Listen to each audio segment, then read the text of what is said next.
masyadong na-enjoy, to be honest. Kasi yung Christmas party dito, ang boring.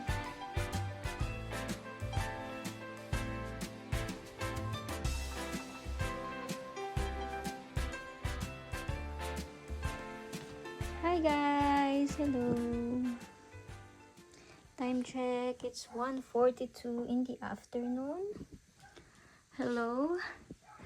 It's a beautiful Thursday afternoon. Yan, ang init. Guys, mukhang tuyo na yung aking mga sinampay. Mamaya ay kukunin na natin yan. Kunin ko na at ako'y gagayak na yan. Hindi liwanag po sa aming kwarto ngayon. Kung mapansin nyo, nagpalit po ng kortina. Hindi na siya yung kulay brown, kulay beige. Makapal kasi yun, pang black po kasi yun ng lamig. Eh sabi ko kay Ren, ang init pala na natin. So, we got this from Amazon. In-order ni Ren online. Yung curtain na yan. Ganda niya po, maliwanag. Pakita ko sa inyo. Ayan. Oops.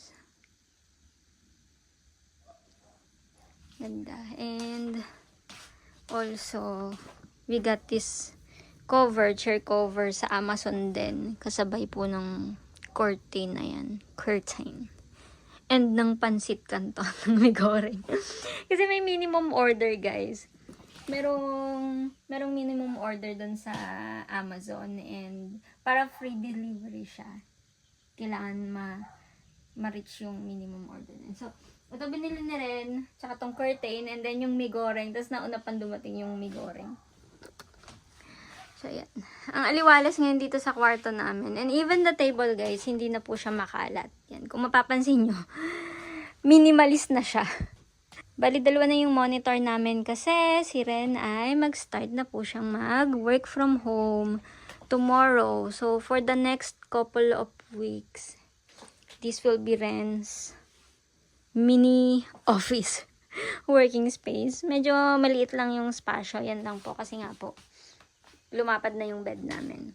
Ang kagandahan lang guys dito sa bed na to ay pwede po siyang i-convert into sofa.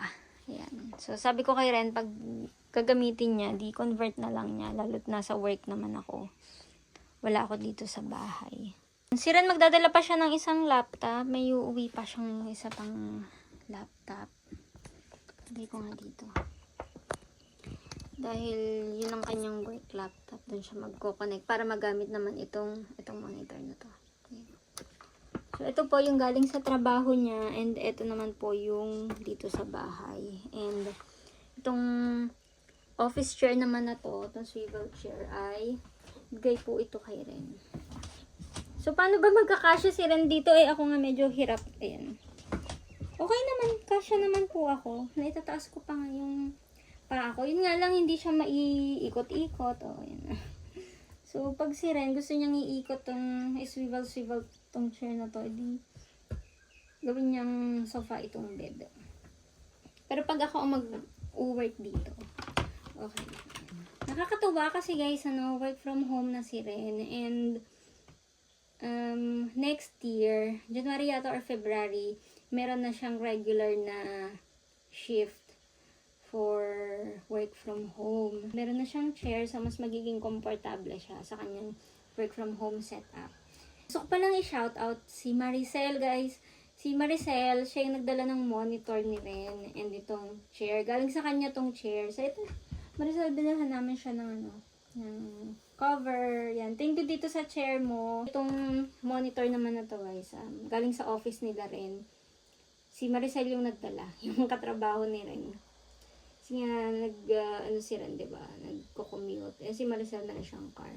Siya yung nagmagandang loob na maghatid nitong monitor para kay Ren. Nakakamiss din po mag-work from home sa totoo lang.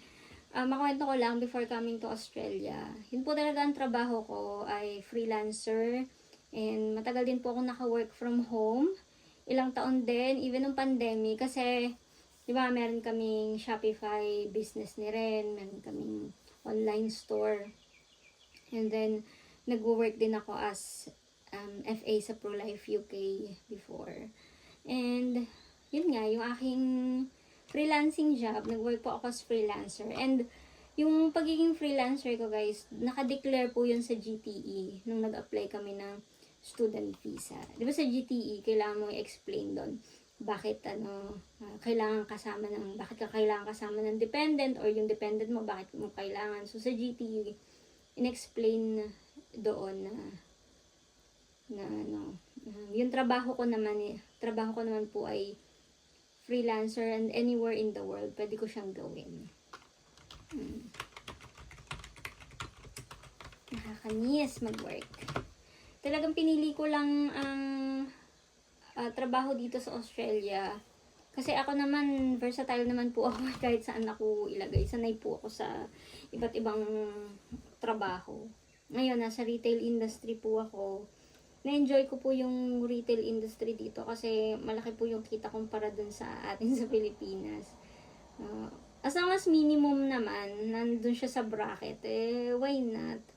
At saka nakakaipon and sumasapat naman. Bakit hindi? And ayun, meron akong ibang pinagkakakitaan online. Kung gugustuhin ko naman, pwede ko namang ituloy yung mga online jobs ko. Or ito gawin ko siyang part-time. Pero kasi, mas wise kasi kung i-spend ko yung malaking portion ng oras ko sa pag-work dito sa Australia. Of course, para makatulong sa economy. Diba? Pagbabayad ng tax dito. And mas maganda yung kita ko dito compare dun sa dalhin ko yung online jobs ko dito. Kung sa Pilipinas yun, maganda talaga kasi US dollar yung kinikita ko, hindi ni-spend ko yung peso. Pero kasi dito, pag kinonvert siya, hindi na po siya ganung kalaki, lugi na po ako. So, I choose na eto na lang yung trabaho ko na dito sa Australia, sa retail industry. May nag-offer din sa akin na mag-work sa aged care, kumuha lang ako ng certificate. Marami ako guys job offer dito, but yeah, I choose to stay dun sa trabaho ko ngayon. Mas na-enjoy ko po siya. And kasi aside dun sa trabaho na yon, yung free time ko, nagagawa ko yung mga bagay na gusto kong gawin, yung passion ko, yung mga something na nai-enjoy ko po. So, okay lang naman kahit anong trabaho. Basta legal and sumusunod tayo sa kung ano ating visa condition. I'm excited for Ren na mag-work from home siya. Kasi hindi niya kailangan gumayak ng maaga, gumising ng maaga, at least dito na, diba? Malaking tipid din sa amin yun. Nung isang araw, nag-party-party ang ate niyo.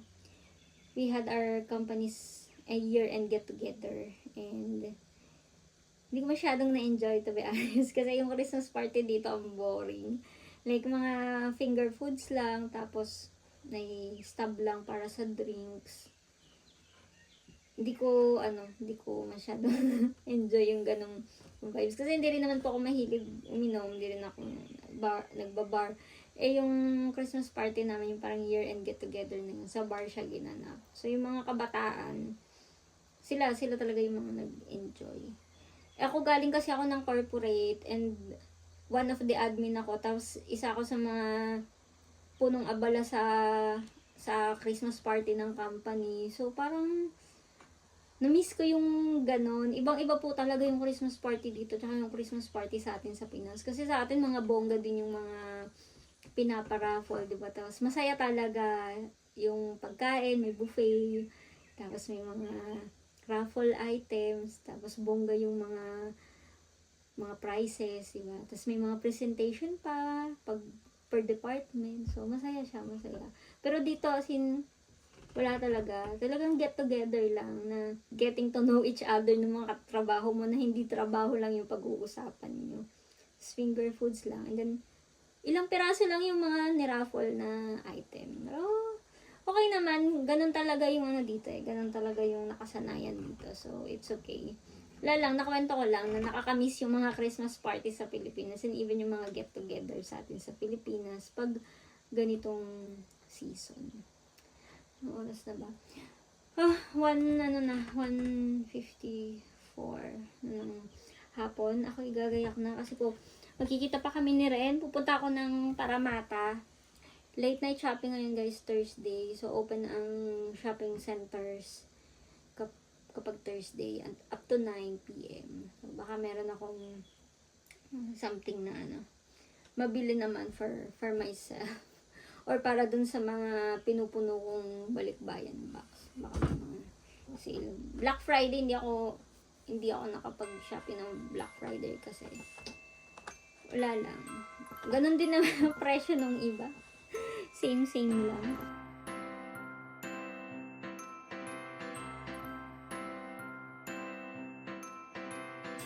Everybody knows Christmas is coming. Thank one and all. Time to hang your stockings, baby, and have yourself a ball.